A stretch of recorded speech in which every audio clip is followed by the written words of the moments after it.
The novel revolves around the Werewolf Conference 2012 Werecon, an unprecedented event in werewolf history, where werewolves from around the globe converge at the Stillman Pack Lodge near Denver to discuss their future amidst a changing environment. The narrative centers on the clash between two factions: the Howlers, led by Kate Stillman, who advocate preserving traditional werewolf ways, including interspecies mating, and the Woofers, founded by Duncan MacDowell, who propose openness about their shape-shifting abilities and integration with humans, even suggesting interspecies relationships. Duncan, a charismatic and influential werewolf, becomes a prominent figure advocating for change through his organization and popular blog, Wolf Whistles. On the other hand, Kate, granddaughter of pack leader Elizabeth Stillman, launches Honoring Our Werewolf Legacy, HOWL, promoting traditional values and maintaining secrecy about their true nature. Despite their opposing views, Duncan and Kate find themselves irresistibly drawn to each other. A pivotal moment occurs when they give in to their mutual attraction, leading to a passionate encounter that deeply affects both of them, challenging their beliefs and complicating their roles as leaders of rival factions. Their relationship threatens to disrupt the fragile balance at Werecon and within the wider werewolf community. The tension between the factions escalates, with both sides vying for support among the delegates. Meanwhile, the leader's disappearance during a critical phase of the conference prompts curiosity and speculation. When they are spotted together late at night, rumors swirl, but newly elected President Howard Wallace downplays the incident, emphasizing their need for privacy to develop a unified mission statement. Ultimately, Duncan's bravery during a confrontation with a suspected hacker unites the Howlers and Woofers momentarily, showcasing the potential for solidarity amidst their differences. However, the future of their relationship and the direction of the werewolf community remain uncertain, as personal desires clash with the responsibilities of leadership and the need for unity within their kind. This novel combines elements of romance, conflict, and supernatural intrigue, exploring themes of identity, tradition versus progress, and the complexities of love and loyalty in a hidden world coexisting with humanity. The evolving relationship between Kate and Duncan serves as a microcosm of the broader struggle within the werewolf society, highlighting the challenges of reconciling personal passion with the greater good. Chapter 1. Werecon 2012. Howlers Challenge Woofers. Exclusive Wereworld Celebrity Watch Report by Angela Sapworthy. Denver. Excitement mounts on the eve of this landmark conference, the first of its kind in werewolf history. A star-studded list of attendees from the far reaches of the globe will gather at the elegant Stillman Pack Lodge in Estes Park near Denver this weekend to debate the conference theme, Our Future in a Changing Environment. As readers of WCW know, opinion is sharply divided on the topic. Werewolves have rebounded after being hunted nearly to extinction, but their presence as a significant economic force in all the major cities in the world remains unknown to the human community. Extremely eligible bachelor and Scotsman Duncan MacDowell, younger brother of MacDowell pack leader Colin MacDowell, wants that to change. In May he founded Werewolves Optimizing Our Future WOOF, and his wildly popular blog, Wolf Whistles, champions his belief that wolves should stop hiding their shape-shifting abilities, openly partner with humans in business, and even consider interspecies mating. Obviously human females would rally to that, 'cause if every male were looked like Duncan MacDowell in a kilt. But not all wers are ready to climb on board Duncan's tartan-clad bandwagon. This summer the were blogosphere heated up as Denver-based Kate Stillman, granddaughter of pack leader Elizabeth Stillman, launched Honoring Our Werewolf Legacy, HOWL. Her well-known dating website forevermore.com celebrates were mating as the only way to go. Kate, who claims she's never dated a human, advocates the beauty of tradition and the safety of keeping our secret secure. But is the tide turning in Duncan's direction? This reporter recently spoke to the Wallace brothers of New York, both of whom shocked the were community last year by taking human mates. From all indications their human brides are blissfully happy, and why not if they share an address with sexy wolves like Aidan and Rourke Wallace? Despite the apparent success of what's being called the Wallace experiment, Kate Stillman predicts that such unions spell disaster. Although Emma and Abby Wallace have proven trustworthy, Kate insists the Wallace brothers' behavior may still adversely impact the were community.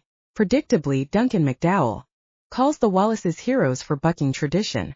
For months Kate and Duncan have traded barbed comments on their blogs and via our online instant messaging system, affectionately named Sniffer. Adding fuel to the controversy, they've each published best-selling ebooks available Only through were distribution channels, of course, defending their respective positions. Duncan's followers, woofers, are poised to confront Kate's supporters, howlers, at the conference and will no doubt fill the room during the final session when Duncan and Kate face off in what promises to be a heated debate. And great fun for this reporter. Duncan's last sniff before he left Scotland was a succinct call to arms. Woofers, it's on Primet for action. And so am I, my friends. For on-the-spot conference updates and celebrity sightings, be sure to follow me on Sniffer at Newshound or Werecon 2012. I'll be your eyes, ears, and nose. Standing at the Denver airport's baggage claim with her cell phone to her ear. On Friday afternoon, Kate Stillman listened to her assistant Heidi Jensen rant about an apparent server hack that had temporarily taken down their Werewolf dating site forevermore.com. I wouldn't be surprised if those woofers are behind it, Heidi said. When you see Duncan MacDowell, you tell him that hacking into our dating site is the most despicable, underhanded. I doubt my grandmother would want me to start our first conversation that way. Kate checked the arrivals board and noted that Duncan's plane was on the ground. Her exact words were, "Warm hospitality will disarm him, my dear. You'll catch more flies with honey than vinegar." Forget the honey, Kate. Just sweat the bastard. No telling how many potential clients we lost or how many romances will be derailed this weekend because of his damned woofers. We don't know it was them. We might not have proof, and I'm not saying Duncan himself did it, but his followers are insane. I know. Listen, Heidi, I'd better go. He could show up any minute. Okay. Text me if he says anything suspicious. I will. Bye. Kate disconnected the call. Heidi loved conspiracies, but Kate hoped her assistant was wrong about this one. Trading insults was all part of the game, but interfering with a commercial venture was actionable. Surely the woofers wouldn't be so stupid as to hack into her dating site on the eve of the conference. She would mention it to Duncan and see how he reacted, because he should know that it happened, but she couldn't openly accuse him without evidence. Not only would that be unfair of her, but Grandma Elizabeth, the Stillman pack alpha and a force to be reckoned with, would be furious. She'd been totally in love with the idea of Kate standing with a sign and a smile when Duncan arrived to collect his luggage. No accompanying staff, no fancy limo. Simple Western hospitality. The limo wouldn't have worked anyway, now that the first snow had hit Denver. The storm had begun around noon, dashing hopes that Denver could get through the month of October without the white stuff. Judging from what had already fallen this afternoon, Kate would need the four-wheel drive capacity of her SUV to navigate the long winding road back to the resort. The dicey road conditions didn't bother her. She'd been driving on ice and snow ever since getting her license 15 years ago. But meeting Duncan MacDowell face-to-face worried her more than she cared to admit to anyone, not even Heidi, and least of all her grandmother. Offering friendly hospitality to the she'd called a pig-headed radical, who had his head up his ass, seemed hypocritical, but treating him like a bitter enemy seemed rude. Online interactions were so much easier. Knowing that Duncan would appear any minute had her pacing the baggage claim area. She'd responded on Sniffer to his arrogant last statement, "Woofers, it's on Primet for action," with her own challenge, "Bring it, woofers. Howlers are ready for you," firmly convinced. Other howlers had added equally feisty comments, which had sparked pushback from the woofers, although nothing had come from Duncan yet. Thinking of that, Kate checked her Sniffer feed. Sure enough, there was another sniff from Duncan MacDowell. Slippery landing in Denver. Can't scare a Scotsman/woofer Braveheart. Kate rolled her eyes. He was so blasted macho it was sickening. Tucking the printed sign under one arm, she quickly typed a response. "Just don't get off the plane naked with your face painted blue, Braveheart." The response came almost immediately. "How would you know if I did?" She answered with a few rapid taps. "Turns out I'm your ride." "I'm honored." So he wanted to be sarcastic, did he? She started to type "the honor is all mine" and realized that would be ungracious. Her grandmother would disapprove. As she started a new message, she breathed in the scent of masculine whir. Glancing up, she had no doubt she was eyeballing Duncan MacDowell in the flesh. Judging from his purposeful stride and intent focus, he'd figured out who she was too. His wool topcoat hung open to reveal a cream-colored cable knit sweater and what looked like wool slacks. His leather dress shoes weren't suited for walking in the snow, but she could work it so he wouldn't have to. She folded the unnecessary sign with his name on it into fourths and crammed it into her purse. "Hello, Kate." Hearing his rich baritone for the first time felt surreal after months of online communication. And the brogue. Damn, it was sexy as hell. "Hello, Duncan." She kept her tone neutral but pasted on the smile her grandmother had asked of her. "Welcome to Colorado." "Thank you." His sculpted lips curved in an ironic answering smile. As she looked into his eyes, she was momentarily distracted by how beautiful they were, soft gray and elegantly fringed with dark lashes. She quickly reminded herself of his arrogant attitude and reckless stance regarding security. He was ready to risk everything for some crazy utopian dream, and his followers might have hacked into her dating site. He regarded her with a heavy-lidded gaze that probably had more to do with jet lag than any attempt to be seductive, yet he really was unbelievably gorgeous. She wasn't immune to male beauty, and a quiver of sexual awareness shot through her system. He was taller than she'd expected. The top of her head, minus her fake rabbit fur hat, reached only to his shoulder. And speaking of shoulders, he had broad, powerful ones, the kind that inspired confidence and marked him as a leader. His hair was longish and his jaw was darkened with new beard growth. He could have shaved on the plane if he'd been so inclined. Obviously he hadn't. Troubled himself. Cocky were. His rumpled appearance only added to his sex appeal, though, as if he were silently demonstrating how he'd look after a long night of fabulous lovemaking. She'd read all the nauseating blog comments from his bevy of female admirers, so she'd expected him to be reasonably good-looking. She hadn't been prepared for sensational. Not that it mattered whether he was an Adonis. His physical attributes didn't change the threat that he posed to the way of life. If anything, they made him a more dangerous opponent. "I can't say I expected you to meet my plane, lass," he said. Now would be the time for her to turn on the hospitality spigot as her grandmother had suggested, but sugary words stuck in her throat. "Maybe I wanted to get a preview of what I will be dealing with this weekend." He surveyed her with those bedroom eyes. "You do realize you're giving me a preview as well?" "That depends on how much I allow you to see." She hadn't meant that to be a sexual comment, but it sure sounded that way once she'd said it. His smile widened. "I'm very good at uncovering whatever interests me." There was that sexual quiver again. She ignored it. "Considering that we're on opposite sides of this debate, I can't imagine I'd be of any interest to you. On the contrary, I'm sure you've heard the old saying, keep your friends close and your enemies closer." "I've heard it, but never spoken with a Scottish brogue." "Is that why you came to pick me up?" "No," she finally settled on the truth. "I'm here because my grandmother asked me to come." She thought the gesture would disarm you. "Oh, it has." His gray eyes took on a wicked gleam. "It most certainly has." "Bullshit." He laughed. "I'm not kidding. As tired as I am, I'm easily disarmed, which might have been your grandmother's plan." "Maybe." Kate decided the time for chit-chat was over. "We need to get your bags and leave before the snow gets any worse." "Aye." Turning, he surveyed the luggage circling the carousel. He walked over, retrieved his suitcase with athletic grace, and returned to her. "Ready?" He must have been tired, because she managed to talk him into waiting inside the building while she brought the Jeep around. Once they were on their way, he peered past the flapping windshield wipers at the snow that seemed flung by a giant hand. "I'm not sure it's safe to drive in this. Perhaps we should stop somewhere and wait it out." "We'll be fine."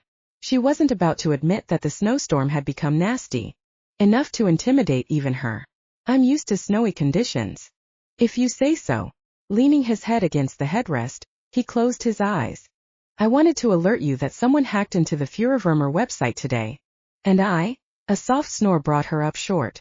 She glanced over at him and sure enough he was fast asleep. Impressed with his ability to surrender control, Kate drove slowly and kept to the plowed sections of the highway. Traffic thinned once they were outside the city limits, and she began to wonder if she'd made the right call. Hers were the only headlights taking the exit road to the resort, and she had several miles yet to go. Turning back wasn't an option because the roads were getting worse and she'd have a problem retracing her path too. As long as she moved slowly and didn't hit a patch of ice, they'd get there.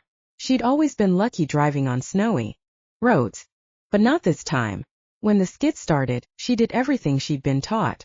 So they wouldn't flip, but nothing could have prevented them from plowing into a snowbank nose first. The impact woke Duncan, who sat up, startled. What happened? She sighed. We're stuck. Can we get out? The wind whistled as snow swirled around the jeep and blocked the view from all angles. Kate surveyed the situation. Didn't look good. I don't know. Maybe not. Duncan shook his head to clear the fog of sleep from his brain. Let's have it. Look, shall we? He reached for the door handle. Hang on. Let me try to back it up and see what happens. Maybe we'll scoot right out. She put the SUV in reverse and tromped on the gas. The motor whined and the wheels spun like crazy, but they didn't move an inch. She let up on the gas and stared out at the driving snow. Or not. I'll see what's going on out there. Once again Duncan grasped the door handle. You can stand out in the blizzard and assess the situation if that makes you happy, but I've lived in this area all my life and I can guarantee that we won't be getting out of here without a tow truck. He glanced over at Kate. She looked so blasted sweet with her long blonde hair and big blue eyes, but he knew better after a summer of trading barbed comments on the internet. In the interest of getting to know his enemy, he'd decided to read her book, Sex and the Single Shifter, A Guide to Ultimate Satisfaction, on his e-reader during the long plane ride. Kate was about as sweet as a dram of Dewar's, and like that most excellent whiskey, she had the potential to addle his brain, and that would be unfortunate. If he'd been lucky, her likeness on the internet would have turned out to be photoshopped and her real self would be homely as a hetero. Instead, she was bonnier than the heather in full bloom. A blonde goddess who'd written a book about sexual satisfaction would tempt any male almost beyond endurance, but he couldn't afford to be tempted. Any weakness in that area could compromise his goals. His followers expected him to stay strong, and he would. Still, he was fighting the effects of jet lag, and he had trouble not staring at her. She looked adorable in her red leather jacket and furry cap. You know the lay of the land better than I do, he said. If we need a tow, then perhaps you should call for one. Exactly. Pulling off her black leather gloves, she reached for the phone in a holder on the dash, tapped on it and held it to her ear. After listening for several moments, she frowned. Automatic message. They're flooded with requests. Let me call another company. Duncan watched her growing frustration as she tried various avenues to arrange for a tow. When she swore softly under her breath, he couldn't help smiling. She must hate getting herself stuck with him as her passenger. At last she put the phone in its holder with a sigh of resignation. I've left messages, but this sudden snowstorm has created emergencies all over the area. She pulled on her gloves and peered out the window. It's getting worse out there. I can't risk having another vehicle from the resort get stuck while trying to rescue us, so I'm not calling them. How far to the lodge? Way too far if you're suggesting we walk it. Being so remote means we're blessed with privacy, but bad weather makes the resort almost inaccessible. What if we shifted into her form and went cross-country? He didn't think she'd go for that because they'd have to take off their clothes first. Now, there was a concept that would test his determination to resist his cravings. But if the alternative was sitting in the vehicle all night, they might have to consider it. If I thought we could make it up there easily as wolves, then I'd agree to shift, but we'd have a nasty slog that might not turn out well. Still, we can't sit here indefinitely while we wait for somebody to call us back. Folks freeze to death doing that. Wouldn't that make a juicy story for Angela Sapworthy? Kate let out a martyred sigh. She's at the resort, you know. I assumed she would be. She promised to be the eyes, ears, and nose for her faithful readers. She's been good for attendance, so I shouldn't complain, but if I have to read one more reference to the virility of the Wallace brothers, or the virility of Duncan MacDowell, he added helpfully. Yes, she does go on about you in a rather nauseating fashion. I quite like it. I'm not surprised. This was more fun than typing comments on the internet because he could see her reaction. She developed a cute little jut to her chin when she was irritated.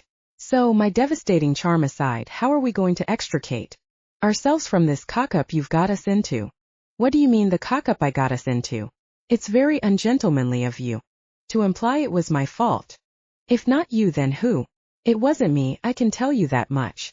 It wasn't me either. It was, well, my grandmother suggested this, but I can't blame her for the weather. So I guess it's Mother Nature's fault. And if so, what are we going to do? I've been thinking about that. Right before we spun out, we passed a turnoff to a cabin. I think we should take our phones and go there. If they're home, they'll give us shelter. If they're not, we'll break in and wait for a towing company to call back. Break in? I don't know your local laws, but won't that get us arrested? Not in an emergency like this. Besides, I've met the owners. They're Edith and Bob Stewart, and Bob helped me change a tire when I had a flat on this road last summer. That doesn't mean he'll be happy if we break into his house. Seriously, he'll understand. Mountain people help each other out like that. This is a summer home, so they're probably not here, but if we can find a number for them, we'll call and tell them what we've done and explain that we'll repair any damage involved in breaking in. He peered at her in the growing darkness. Have you ever broken into a residence before? No, but I've seen it done. You were an accomplice to a break-in? She blew out a breath. No, I've seen it done in the movies. It looked easy. Kate, it was a movie. Of course it looked easy. They used fake glass. The actors could easily break or left a door unlocked so the actors could supposedly use a credit card. I'm sure these people have battened down the hatches on their cabin before leaving so no one can break in, at least not without great effort. Do you have a better idea? Unfortunately not. Out of necessity, he started thinking like a burglar. Do you have a torch? Of course not. Why would I carry a torch around? This is the 21st century. We use flashlights. Sorry, I meant flashlight. We call them torches in Scotland. Oh, I vaguely remember that, now that you mention it. He smiled to himself. From the movies? Smartass. She opened a compartment between the two front bucket seats. Yes, I have a flashlight. She pulled it out and switched it on. Hey, not in the eyes, please. He put a hand on the flashlight and directed it downward so it wasn't blinding him. Whoops. My bad. She stuck the light under her chin. What does this make you think of? Blair Witch Project. Which, by the way, isn't a comforting thought as we venture into the cold, snowy woods. But he laughed in spite of himself. He shouldn't allow himself to be so entertained by her. It's only a movie, Duncan. She mimicked his former patronizing tone. They made all that up on purpose to scare you. It wasn't real. Touché. Thanks. She marked an imaginary line in the air with one gloved finger. Score one for Stillman. He let that pass. So we have a flashlight which we can use to see what the bloody hell we're doing. Do you have a tire iron? Wow, you're gearing up to break some serious glass, aren't you? If we're going to hike over there, we might as well go prepared to get in. She studied him for a moment. I'm thinking you might have done this before. Duncan MacDowell. If you must know, my brother and I locked ourselves out of the castle one night. It was late, and we couldn't rouse any of the servants, so in order to get in, You locked yourselves out of the castle and couldn't rouse the servants? You say that so casually, like everyone lives that way. I don't think much about it, really. Is it so different from you living at the resort? You must have staff working there. We do, but we don't call them servants. We call them employees, and most of them live elsewhere. I think it is different. You're like a prince or something. Nope. No title. My brother Colin has the title, Laird of Glenbarra. I'm just the lowly second son who's a bit of a renegade. And who knows how to break into a castle. Why were you giving me an argument before? This cabin will be easy pickings for you. It's one thing to break into your own place and quite another to break into somebody else's. So do you have a tire iron or not? I'll take it from the back once we get out. Then I guess it's time to become criminals. He pulled on his black leather gloves, which were oddly appropriate for breaking and entering. Then he wound his wool scarf around his neck and turned up his collar. I'll meet you round back and we'll go from there. He opened the door and snow hit him in the face. Bullocks. It's cold out there. Wait a minute. She grabbed his arm. Do you have a hat in your suitcase? No, but I'll be fine. I have gloves and a scarf. Let's go. What about boots? He closed the door again. You mean rubbers?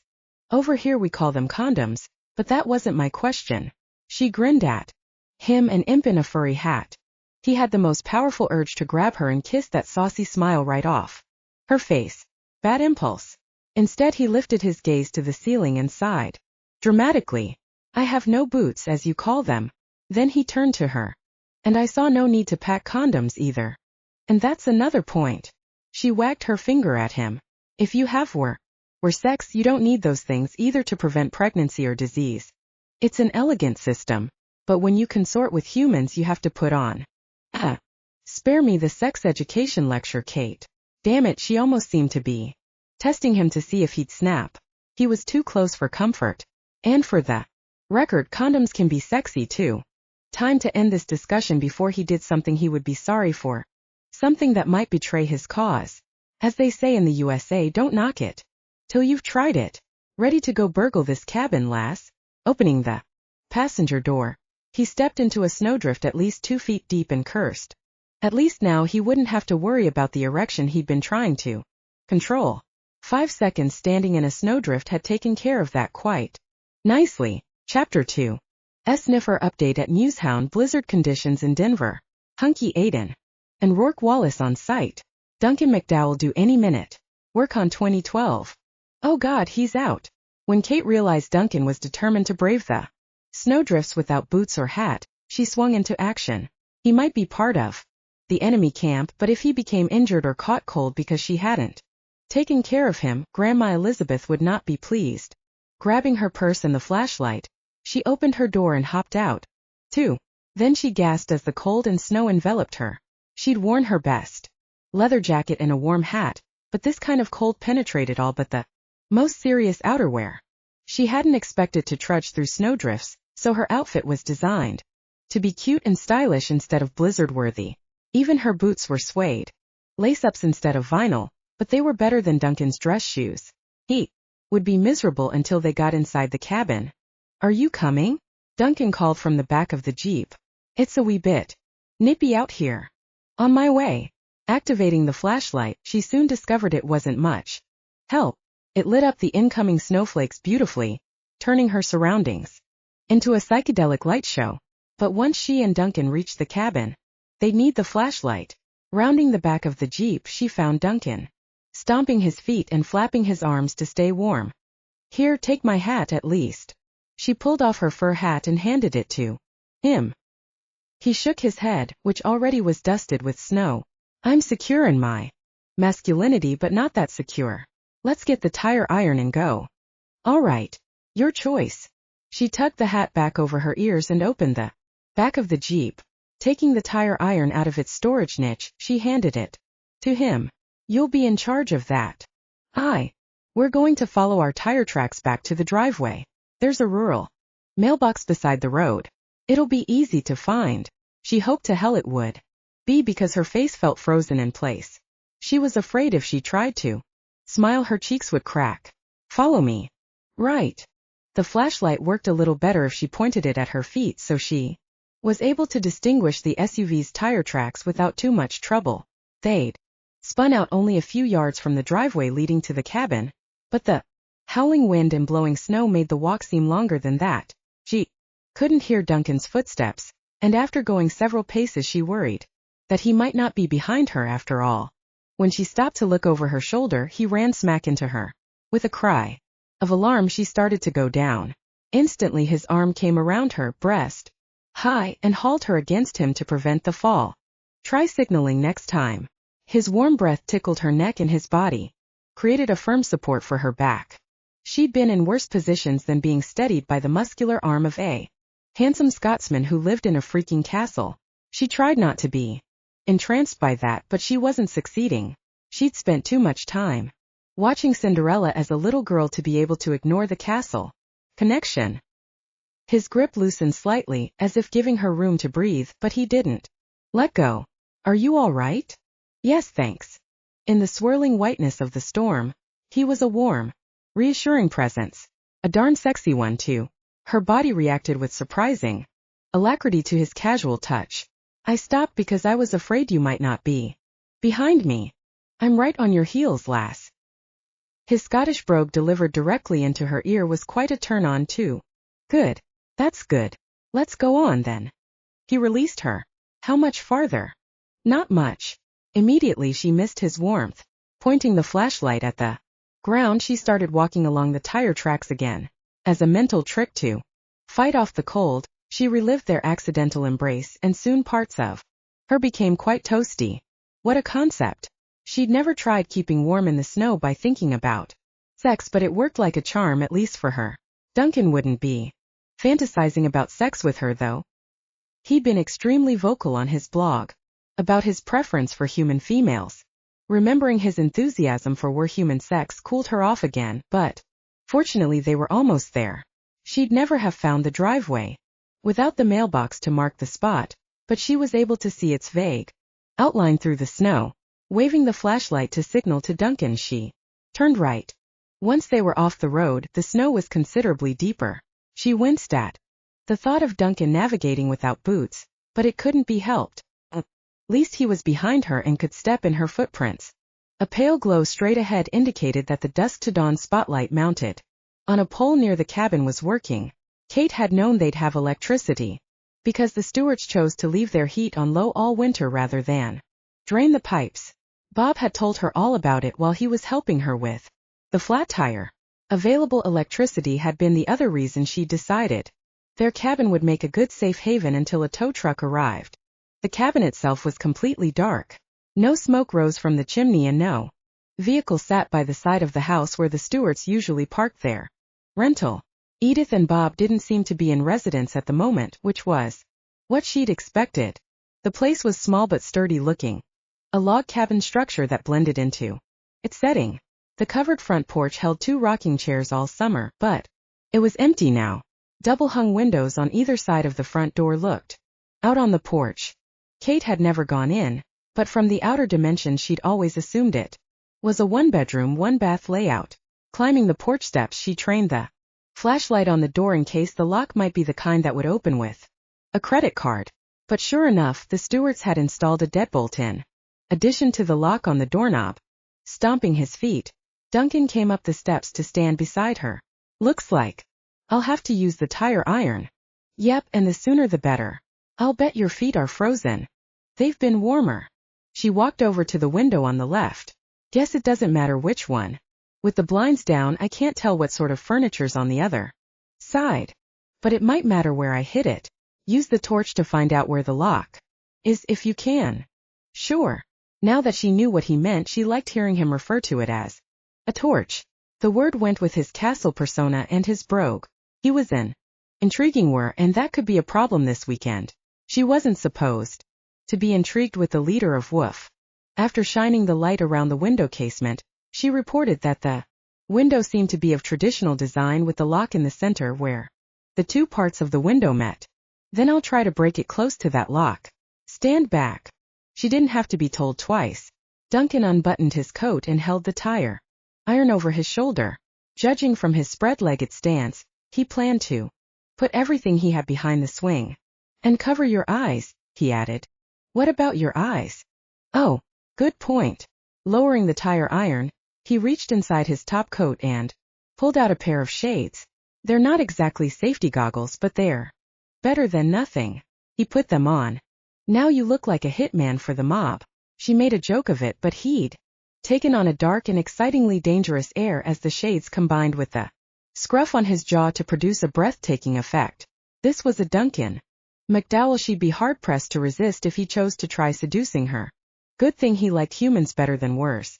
I feel like a hitman for the mob standing here in the dark ready to swing a tire iron at a complete stranger's window. Are your eyes closed? They weren't, because she'd been staring at him in total fascination. Yes.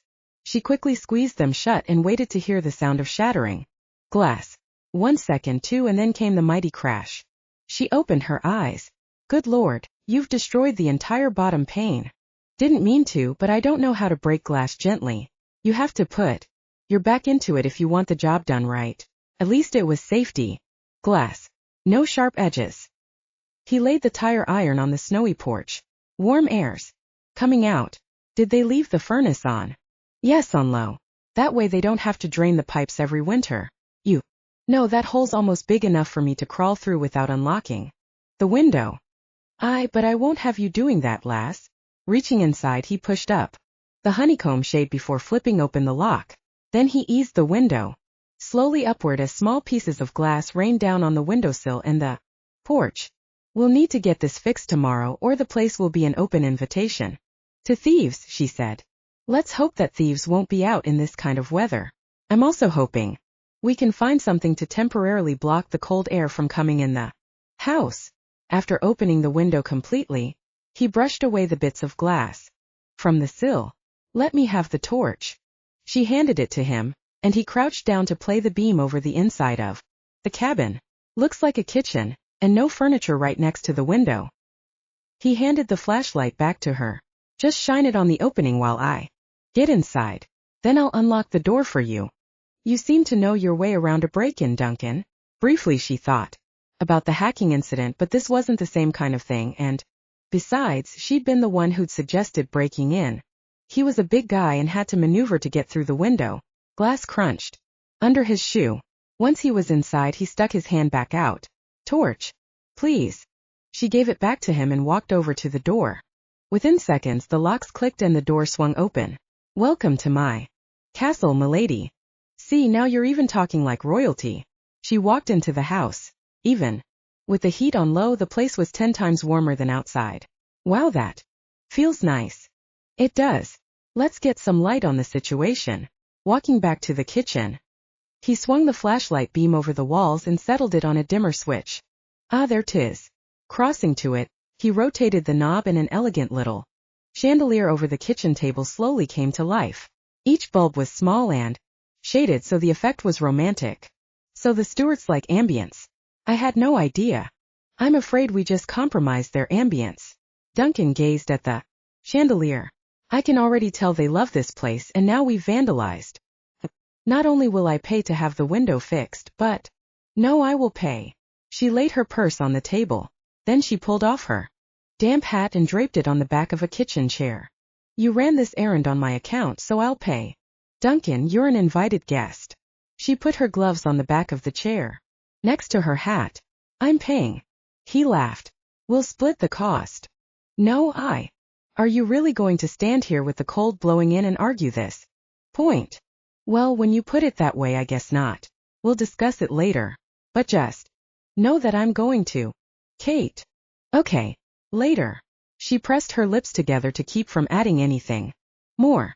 In any case, I think they deserve some compensation for us barging into their home uninvited. I agree, but because I've met them, I don't think they'll be upset.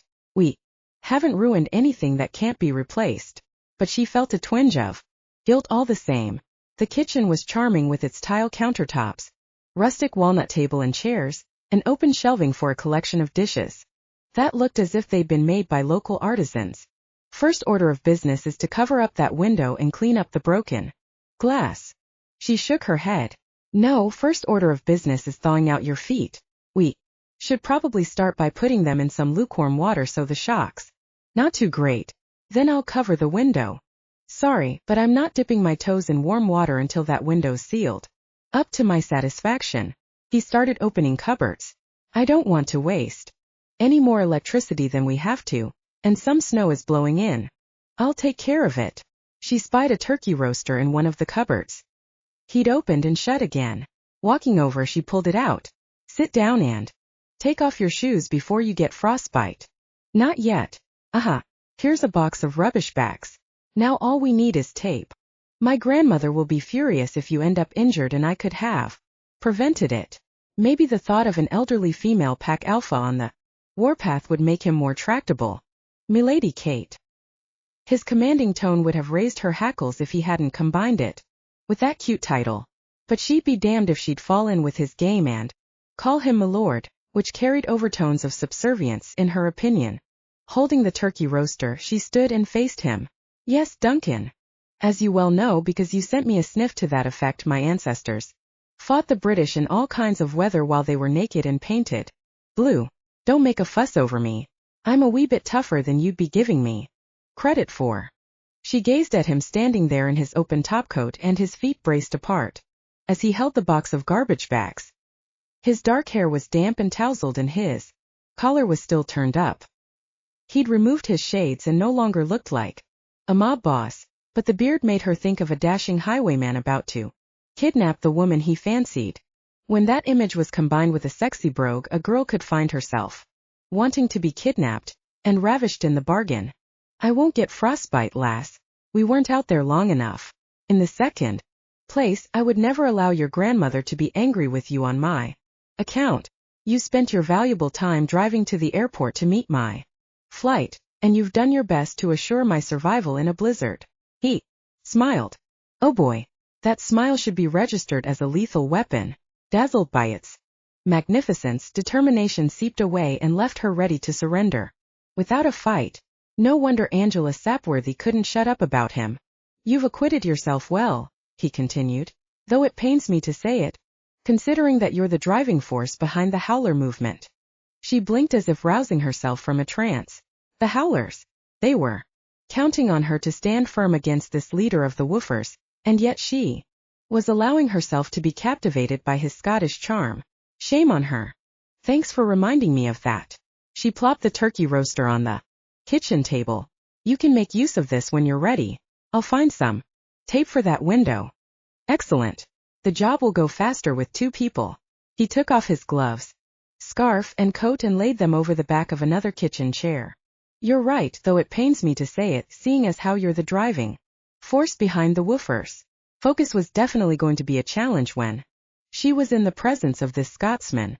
By removing his coat and scarf, he'd provided a more comprehensive view of his broad shoulders, massive chest, and narrow hips. He winked at her. That I am. Surely he wasn't flirting with her. At least not on purpose, since she was not his species choice. Maybe flirting was his default setting. She began opening drawers in hopes one would contain tape. FYI, somebody hacked into the Werewolf website today. It was down for hours. I hope you're not implying that the woofers had anything to do with that. I'm not accusing anyone of anything. She found a roll of gray duct tape. But I find it odd that this happened today as everyone's gathering for the conference. She held up the tape. This should do the job. But let's go back to the other topic. Werewolf is your livelihood. My followers wouldn't jeopardize that to make a point. I hope you're right. Kate, I know them. That's playing dirty, and that's not what we're about. You can't deny that my dating site goes against everything the woofers believe, so why would they want it to flourish? He pulled a garbage bag out of the box. Is it flourishing? Of course it is. Maybe not as wildly as she'd like, but the site was gaining new subscribers every day. And I've had wonderful comments about my book. Whether you want to admit it or not, plenty of us prefer werewolf sex and mating. I've read it. You've read my book? She was surprised and a little chagrined that he'd taken the time. She totally ignored his. He nodded. Sex and the Single Shifter is a damned clever title. Is that your way of saying the title's great but the book sucks? No, it isn't. He blew out a breath. Let's tape up the window before the Stewarts have an electric bill to rival the one at the castle. Okay. Temporary truce. His eyebrows lifted. Are we fighting? It can't be helped, can it? As you conveniently mentioned not long ago, I'm the leader of the Howlers, which means I stand for maintaining our standards. You want to blast them to smithereens. I could respond to that outrageous statement, but I won't, because then we'll never get the job done. Crossing to the window, he pushed it back down slowly, as bits of glass rained onto the sill. If we're going to be walking around this area, we should sweep up some of this first. She hated to admit that he might be thinking more clearly than she was at the moment. I saw a brush and dustpan under the sink. She handed him the tape. I'll get it. On her way back to the counter, she unzipped her leather jacket and pulled it off. She'd be able to maneuver better without it. She'd worn her favorite black turtleneck sweater under her coat for this first meeting with Duncan. The sweater was soft and classy, so it gave her a boost of confidence every time she wore it. Returning with the dustpan and brush, she thought she caught a glimpse of male appreciation in his gray eyes, but she might have been mistaken. She hunkered down and swept up the glass immediately in front of the window. That should be good enough for now. She laid the dustpan and brush to one side and stood. We can do a better job later, when we mop up the water we've dripped on the floor. Is that sweater Angora? Yes. Knowing that he'd checked her out provided a measure of satisfaction. If he rattled her this much, she'd like to think she'd had some effect on him, as a way of balancing the scales. Thought so. Do you want to hold or tape? I'll tape. Nothing like a decisive female, I always say. He handed her the roll of Tape. For what? She met his gaze. Everything. He turned and stretched the plastic across the top of the window frame. Whether it's business or pleasure, I appreciate dealing with someone who knows her own mind, even if it's different from yours. Especially then. I don't like shadowboxing. Thankfully, you don't do that. Hey, this is going to blow at the bottom, so maybe you should tape that part while I hold the top. Yep. But you'll have to step back so I can get in there. His shadowboxing statement had sounded like a compliment. Interesting. Maintaining his hold on the bag, he walked his feet backwards. I must look like a perp in a cop show about to be frisked. You watch those? I love trying to solve the case. Me too. Crouching down again, she sandwiched herself between his legs and the wall so she could tape the bag to the bottom of the window frame. The scent of warm wool and warm mail surrounded her from behind, while cold, damp air blew in through the broken window. At least we have one thing in common. His brogue had an undertone to it that hadn't been there before. So it seems. If she didn't know better, she'd think he was getting turned on by working with her in such close quarters. For her part, she was hyper-aware of his body hovered over hers. Without really wanting to, she found herself matching the rhythm of his breathing. So what's your favorite show? He asked. I love The Force. I have a little crush on the guy who plays Adam. Now that she thought about it, Duncan reminded her of that tall, dark-haired actor who was, of course, human. She'd never consider actually dating him, but he was great to watch on the screen. I'm looking forward to some American TV while I'm here. Again, there was a husky quality in Duncan's voice, as if he wanted to sound casual when he felt anything but. Stillman Lodge has a flat screen and cable in every room. Nice. There was no mistaking the sexual vibration in that comment. She picked up the heady scent of arousal. Technically, he shouldn't be attracted to her because she wasn't his type, yet it seemed that he wanted her. The knowledge gave her a sense of power, but it also made her quiver inside. Against all odds, she wanted him too, despite who he was and what he stood for. He was her physical type, as evidenced by the fact he looked like the TV actor she liked. But it would be foolish to get involved. She could easily compromise her campaign for HOWL. Moving faster, she taped each side of the window, but she couldn't reach the top. I need to stand up to finish. Watch out for your chin. All clear. She stood slowly to make sure she didn't clip his jaw with her head. Once she was upright, she found herself effectively caged between his outstretched arms. For the second time tonight, she was being embraced by Duncan MacDowell. Although breathing had become more difficult, she tried for nonchalance as she ripped off a piece of tape and smoothed it quickly against the window frame. Well, isn't this cozy? Bloody inconvenient, he murmured. I know. She deliberately chose to misunderstand because she wasn't ready to admit what was happening between them. Maybe if they ignored it, the tension would go away. I didn't intend for us to get stuck here, and I'm sorry. She slapped on some more tape. That's not what I meant, and you know it, lass. So he wasn't going to let her sidestep the issue. She struggled to stay calm as she put on the last piece of tape. You can let go now, she said quietly. Not yet. But we're all finished, she gasped and dropped the tape as he took her by the shoulders and turned her around. No, we're not quite finished. And his mouth came down on her. Chapter 3. Sniffer update at Newshound. Werecon 2012 attendees ask. Where's Duncan MacDowell? His flight came, but he's AWOL. So is Kate Stillman. Intrigue developing. Duncan knew in advance he'd regret this kiss eventually. But the moment his lips found Kate's, he didn't give a damn about anything except the velvety taste of her ripe mouth. He wanted this kiss, needed it with a desperation that drove him to pull her hard against his throbbing body. She was every bit as delicious as he'd been imagining she would be, and, besides, she was kissing him back. With a groan, he shifted the angle and took the kiss deeper. He stroked his tongue against hers and felt her shiver in reaction. God, but this was good. Of course it would be. She was such an expert in sex that she'd written a book about it. Reading her book on the plane had been a tactical error, but he couldn't unread it, and many of her descriptions were burned into his brain. As a result, her kiss drove him crazy. Wrapping his arms around the soft Angora sweater, he envisioned pulling it over her head. He could have it off in a split second.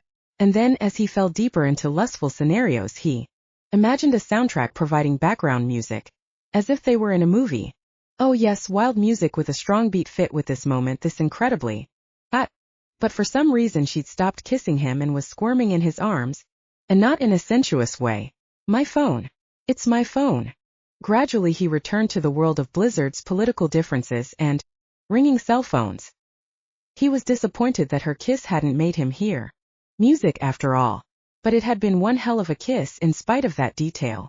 She extricated herself without a lot of help from him because he really hated to lose the connection with her warm body and that erotically soft sweater. But as the significance of the ringing phone penetrated his passion-drenched mind, he realized they should have called the resort the minute they'd finished taping the window. Someone might be worried about them. Or maybe a towing company had a free truck available and was about to come and rescue them from the snowdrift. As he listened to the apologetic way Kate was talking on the phone she pulled out of her purse, he gathered it wasn't a towing company. Someone, probably her grandmother, wanted to know why they hadn't arrived yet. In point of fact, they hadn't been free to call until moments ago, when the immediate problems had been solved. He shouldn't feel guilty that he'd delayed that call by less than 5 minutes. Yet if the phone hadn't rung, the delay might have been longer. Yes, much longer. Their recent discussion about condoms had reminded him that Werewolves could have sex whenever they chose to without worrying about birth control. The Were culture celebrated sexual pleasure and encouraged teenage Werewolves to explore and experiment. Because their species was naturally disease-resistant, they didn't have to worry about that issue, and no male Werewolf could make a female pregnant unless he'd officially claimed her as his mate. Neither could he impregnate a human female who wasn't his chosen mate, but explaining that to a woman would mean revealing his Were nature. He couldn't do that in today's political climate. But when Werewolves could be open about their biology, then he would no longer have to pretend that he needed condoms when he had sex with a human female. Despite what he told Kate, he wasn't totally enamored with condoms. She was correct that sex without them was the most satisfying kind. And while he'd been kissing her, he'd yearned for that kind of satisfaction. He really shouldn't have read her book on the plane. Very stupid move. Running a hand over his face, he encountered the bristle of a day-old beard. He hoped he hadn't given her razor burn. It wasn't a nice thing to do, and in addition to that, he didn't want anyone at the convention to know that he'd been kissing her. Even for a Were given to spontaneous behavior, which he was, that kiss had been possibly the most foolish thing he'd done in a long while. And that was saying something.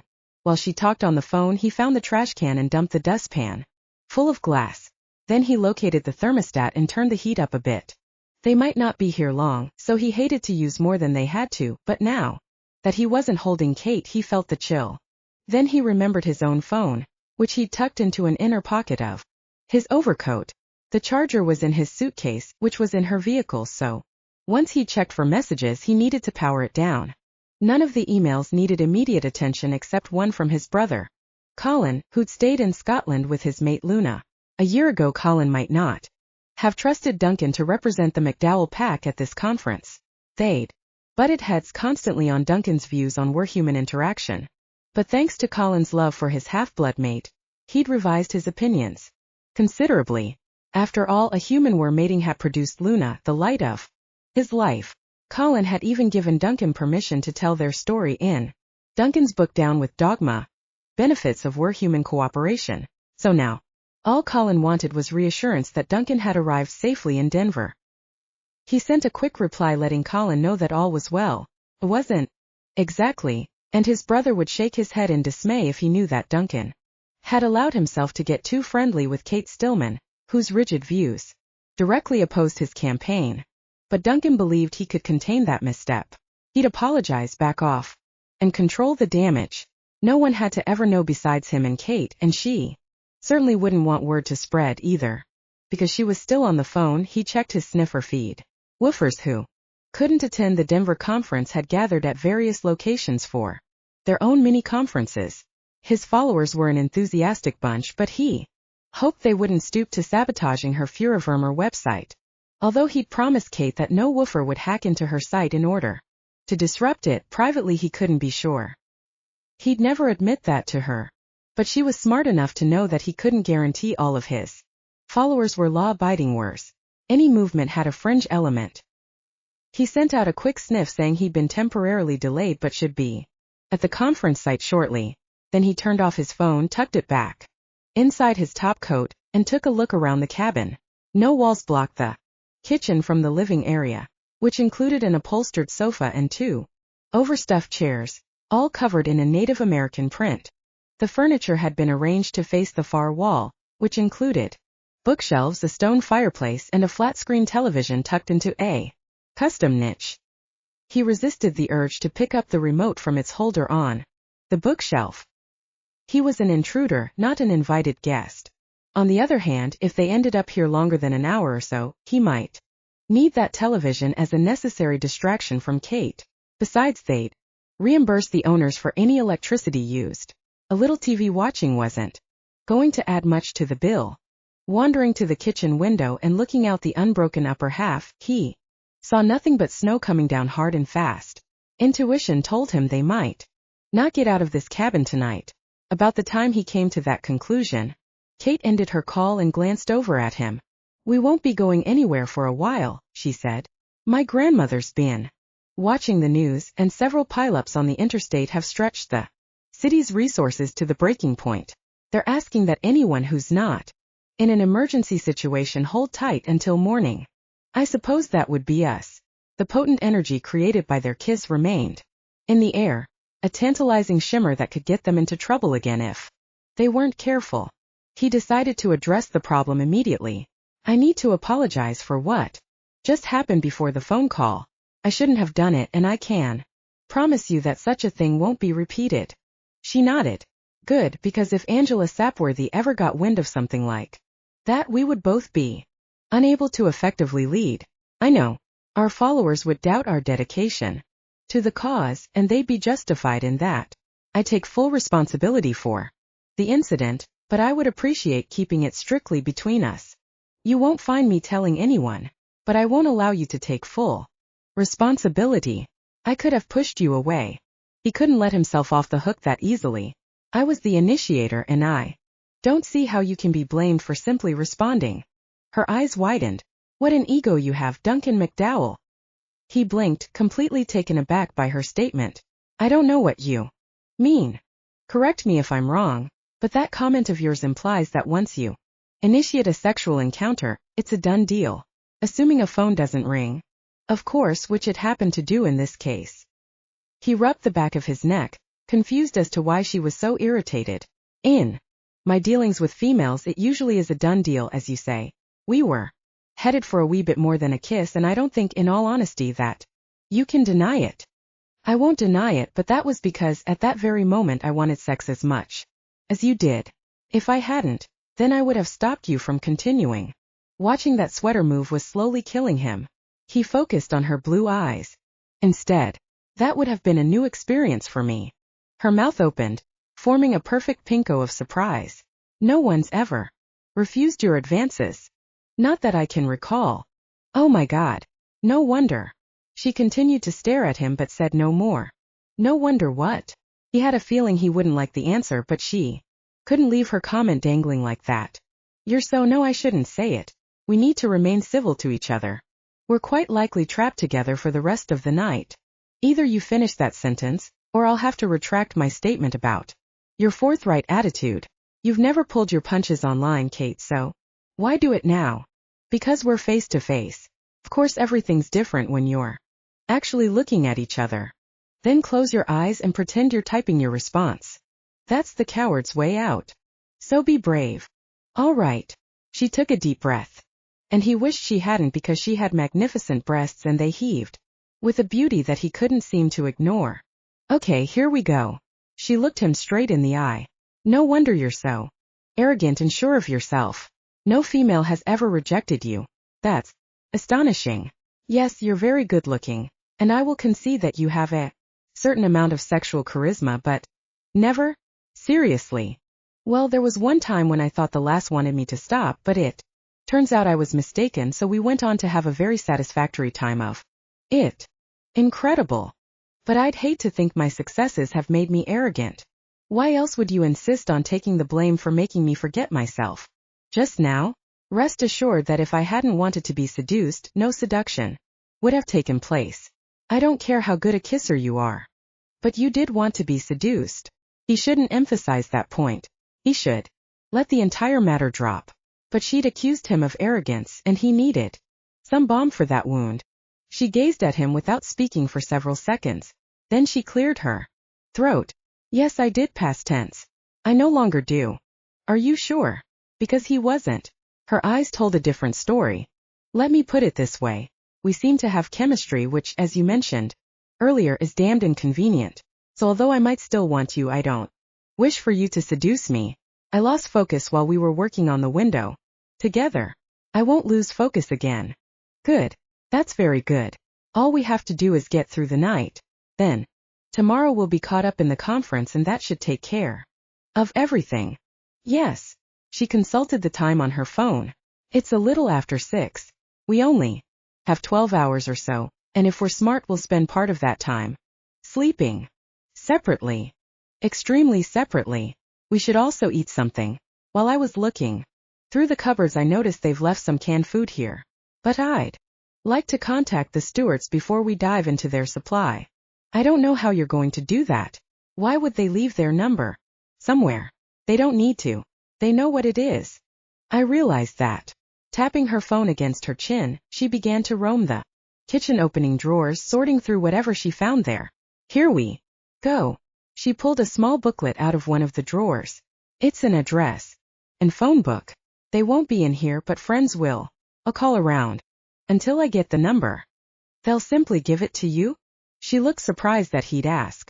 The Stillwell name is very well known in Denver, so if I pick somebody local, no worries.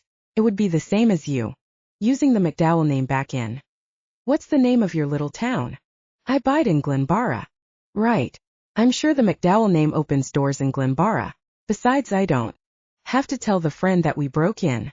I can just say there's a problem with the cabin and I need to get in touch with Bob and Edith. She flipped a page in the address book, but then she glanced up. While I'm doing this, I wish you would please soak your feet in that turkey roaster. It seems I won't need to be soaking my feet after all. Of course you will. You said yourself they were cold. They were. But they're not now. Why not? He smiled at her. That kiss warmed me all the way down to my toes, lass. Kate took one look at that smile and quickly began studying the address book, as if it contained the secrets of the universe. Now that he'd made that comment, she realized her feet weren't cold anymore either. In fact, not a single cell in her body was cold. Earlier she'd watched him cross to the thermostat and turn up the heat, but that had nothing to do with the warmth that had spread through her system. The next 12 hours were going to be a huge challenge. Ironically, although she ran a dating site, she hadn't used it herself in months. Organizing HOWL and writing her book had taken up every bit of her spare time. Being tucked away with a virile were like Duncan had reminded her of what she'd been missing. In some ways, even though their interaction had been at a distance until today, he was the male she'd had the most significant contact with recently. Her attraction to him wasn't at all surprising, even given their differences. But she was strong enough to subdue her urges. She had to be. Taking several calming breaths, she searched the names and addresses in the little book until she found one that looked promising. Someone, probably Edith, had scribbled names of the couple's grandchildren in the margin, so they must be good friends. Sure enough, the woman who answered was eager to help and supplied a phone number for the Stewarts immediately. Kate thanked her and punched in the number. All the while she was aware of Duncan sweeping glass and using paper towels to soak up water on the hardwood floor. He'd taken off his shoes and socks and she needed to follow his lead so she wouldn't track any more water around. Sitting on one of the kitchen chairs, she began unlacing one boot as she waited for someone to answer the phone. But it was hard to unlace one-handed. Sticking the phone between her ear and her shoulder, she tackled the laces again and managed to get a stubborn knot in the left boot. About that time Edith answered the phone, and Kate temporarily gave up on the knot.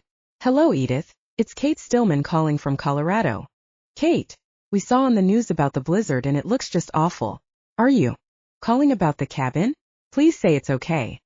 Your cabin is fine, Edith. She started working at the knot again with her free hand. But there is a little matter I need to tell you about. I was returning from the airport with a resort guest when I hit a patch of ice and buried the nose of my SUV in a snow bank. Oh no. Are you all right?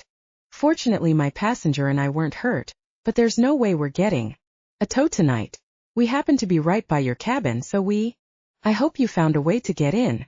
She tugged harder on the knot, but it wouldn't give.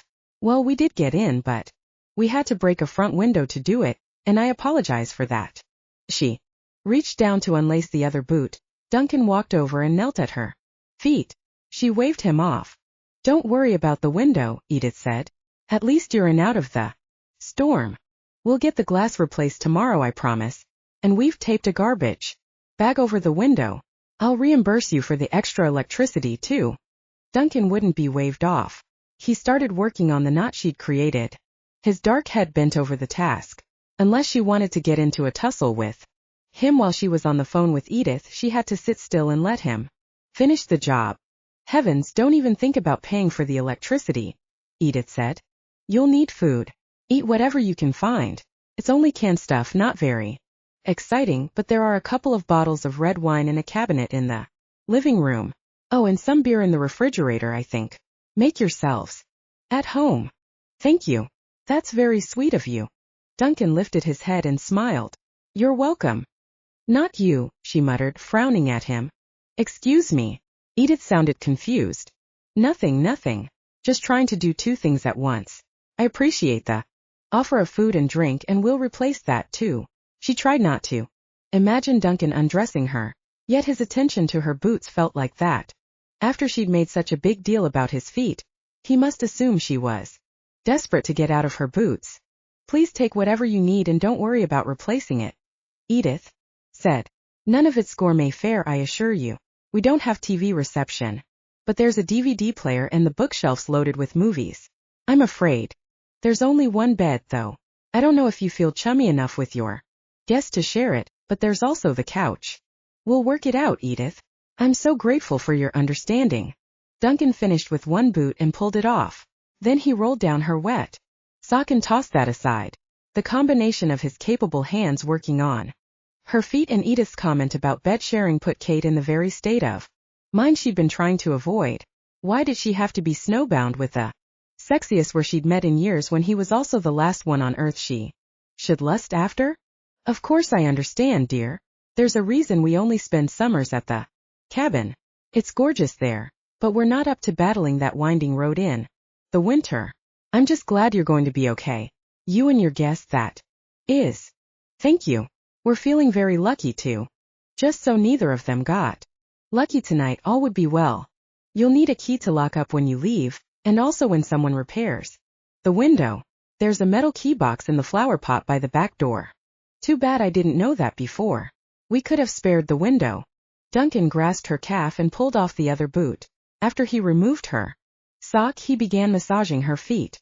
She told herself to resist, but his touch felt like heaven and she couldn't make herself draw back. You can file that information away for next time, Edith said. Also, there's a small supply of firewood under a tarp on the back porch. You should make fire and thaw yourselves out. Kate was more thawed out than she'd been in ages. A fire might be overkill. But the offer was generous and she told Edith so. And be sure and say hello to Bob for me, and I'll be talking to you soon. Don't rush out into that storm again, Kate. Take all the time you need. We will, thanks. Goodbye. She pushed the disconnect button and sank against the back of the chair with a groan. I thought we agreed on our course of action. He looked into her eyes. We did, but you seem to be having trouble with your boots, and I couldn't stand watching you struggle to get them off. I appreciate that, but now they're off. And your feet were icy. They were. She found that hard to believe. Well, chilled. Definitely chilled. He continued his massage. He had very talented hands and she was rapidly losing all interest in being strong, good, and true to the cause. For one irresponsible moment she considered inviting him to join her in the bedroom so he could put those hands to good use elsewhere on her body. The thought of that made her damp and achy, with needs that hadn't been satisfied in too long. But she'd hate herself later. Summoning what little willpower she had left, she pulled her foot away. That was terrific. But it needs to end, and I think you know why. He sat back on his heels and gazed up at her. Kate, while you've been talking on the phone, I've been thinking. We've already made a pledge not to reveal what's happened here. As in what happens in the cabin stays in the cabin? His gray eyes flashed with amusement. Believe it or not, that expression has made it over to Scotland. That's exactly what I mean. I think I know where you're going with this. Her heart thumped crazily at the implied suggestion. She was so tempted to say yes and scratch this maddening itch. But then she'd have to live with herself, and she wasn't sure she could do that. The answer is no. She stood and walked away from him. I know what this is all about. He got to his feet and swung to face her. You think it's time some female rejected me for my own good. It's not about that, but now that you mention it, perhaps it will do you some good. However, I'm saying no for me because I am the leader of Honoring Our Werewolf Legacy, and that means I need to display some dedication and backbone. He sighed. I was afraid you'd say that. I admire you for it, lass, but it's going to be a very long and frustrating night, I'm afraid. Think of it as character building. He glanced down at his trousers.